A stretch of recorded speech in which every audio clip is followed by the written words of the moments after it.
Funny story that a mutual friend of ours told me about this guy who was looking for a guitarist.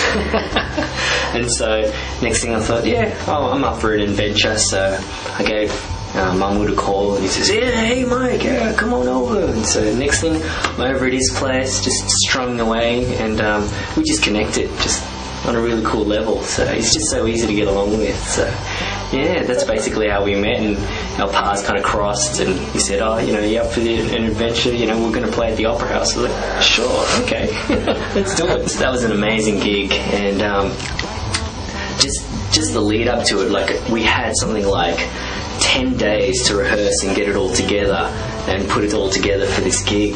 So literally Mahmood was saying, hey, do you know some singers? I'm like, oh yeah, sure, I know these girls. And so I called them up. Next thing we got them on board, and I said, yeah, I know another guitarist, we got him on board. And then we had some other guys from LA fly out, and big complicated story there, but basically Mahmood just told them to go home after some, maybe I'll let him tell that story.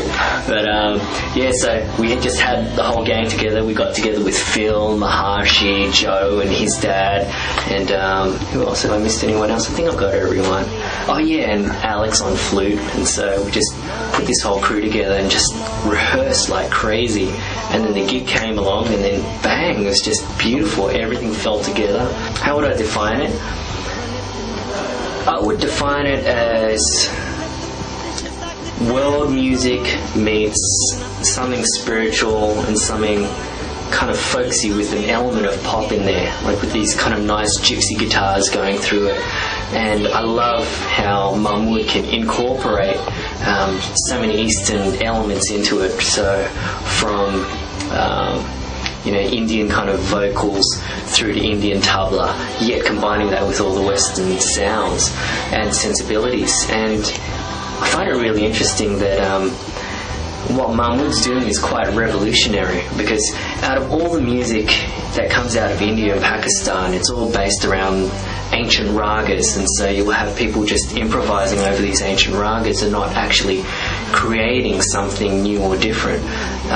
That's where I guess Mahmood comes into his own light. He's creating and composing this original music in a Western style that also embraces this Eastern style and really kind of meshes the two and integrates them.